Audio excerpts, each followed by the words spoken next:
We start with the birthers who won't quit.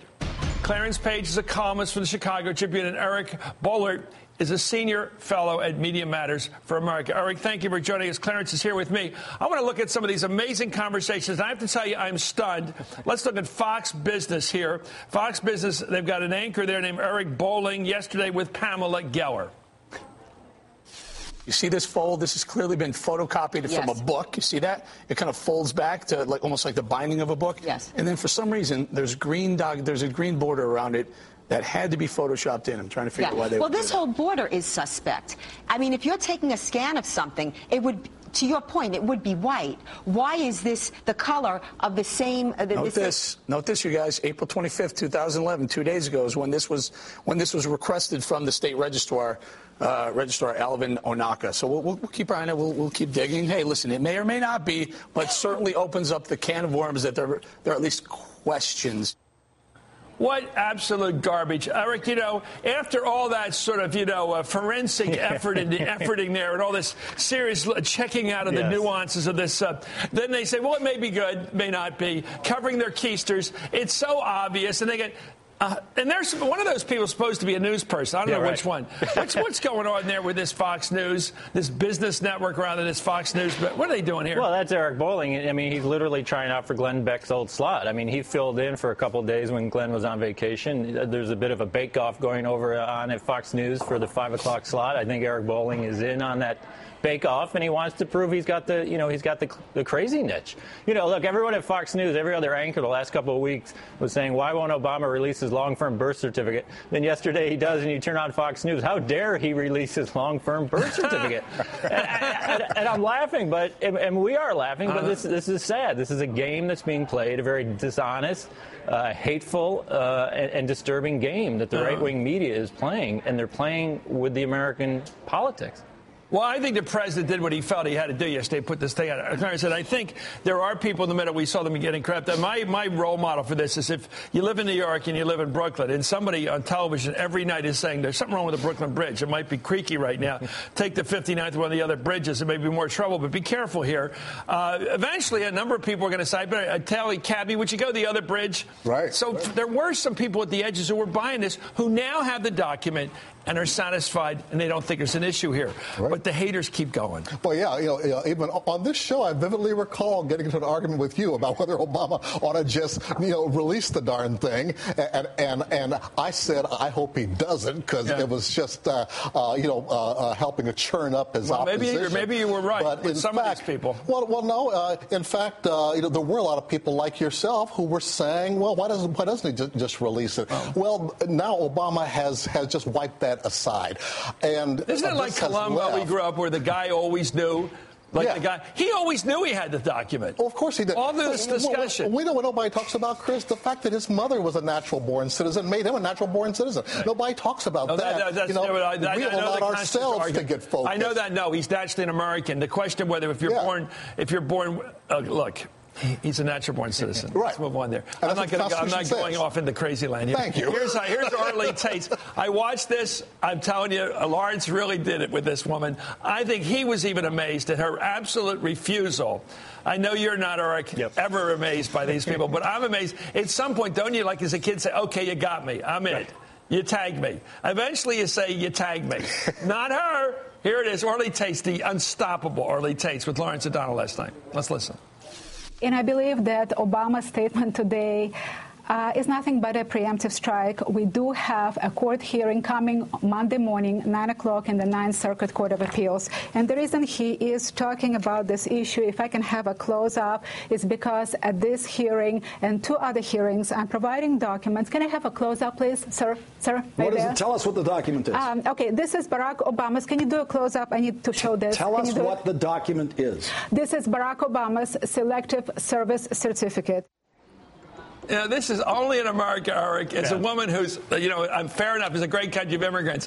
She's an immigrant trashing this other guy who was born here for not meeting up to her latest standard, her latest documentation. More American than Americans. What is, well, I don't even want to get into motive, except she doesn't like this guy. No, obviously. She doesn't like the president. It's period. It's not complicated. And she's moving the goalposts, obviously. I mean, that's what conspiracists do. I mean, this is the textbook example of what we saw yesterday. as you said, it wasn't just the hardcore professionals like her. It was the right-wing media. It was AM talk radio. It was a lot of the internet. And obviously it was Fox News. Nobody apologized. No one conceded the facts. They just kept spinning and spinning. And it's amazing. Did you see Trump the other day? He's out on this stuff, specifically running on this issue. Let's be honest about it.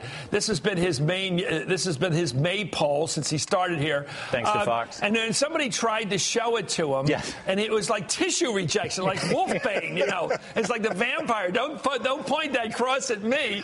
And then he spent the whole day acting like it never happened. And then he was beautifully asked by John King the other night, didn't you propose a deal that you would show your tax returns? Big mistake, Donald, right? Are you guys going to stay on him at Media Matters to show what he promised to show?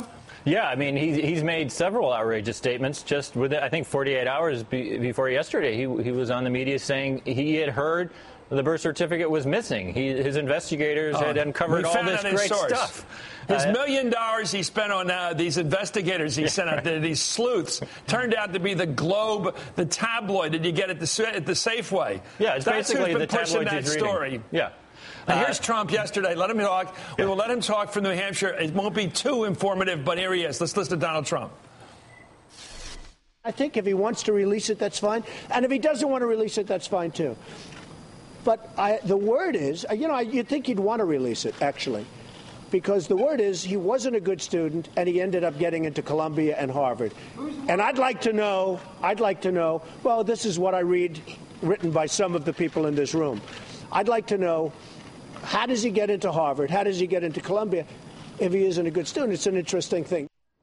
How do you take that, Clarence? I think he's got his presidents mixed up. He's talking about George Bush. but no, I'll tell you how black folks feel about it. Sounds like he's saying he's an affirmative action baby. Yeah. But I mean, after all that Obama has done, and I mean, you haven't got to be a black American just to be proud of the fact that this fellow was able to work his way up and make it through Harvard and make it to the White House. But here Obama, or rather here Trump, is just pouring cold water on that whole thing. And I think now he's embarrassing the party. How many white kids who are smarter than him didn't get into Harvard? I don't think there are any.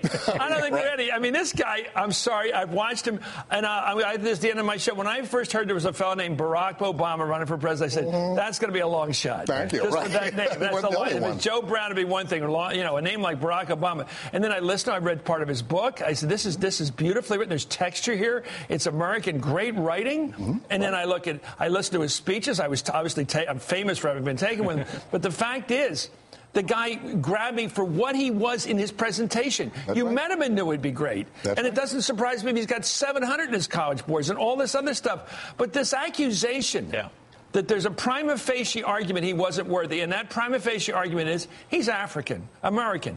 That's the prima facie argument that Donald Trump's using. He wouldn't say it to anybody else who went to Harvard. Go ahead, Eric. You're the expert on this. Why would you assume? Right. Anything, there'd be no reason to assume this guy didn't have the right numbers, except he's black. Well, yeah, and the larger picture here is the total effort to delegitimize the president, and we've seen this act before. I mean, when Clinton was elected, far right wing absolutely refused to accept him as legitimate. They went into overdrive with all the conspiracy theories. I mean, he was the one who gave the orders to open fire at Waco. He was murdering members of his administration. I mean, the far right tinfoil crowd, they went crazy over Clinton. What does that mean? Help me with that new phrase. But now, what's a tinfoil crowd? What's that mean? But now they didn't. Face. Yeah, but they did not. What's a tinfoil hat mean? Tinfoil hat. Oh, just total conspiracy. I mean, we didn't land on the moon. Where does it derive from? Where does it derive from? I think it's because people didn't think we actually landed on the moon. That might have been it. But it's the old far right the paranoid style in American politics. Okay, so grassy knoll types. Yeah. Same. But when they did it with Clinton, they didn't have the media that they do now. They didn't have a Fox News. They didn't have AM type radio. They didn't have the internet. You're right. Penetration, saturation. Yeah. Here's MSNBC's Contessa Brewer with a Tea Party host named Tony Katz. Let's listen.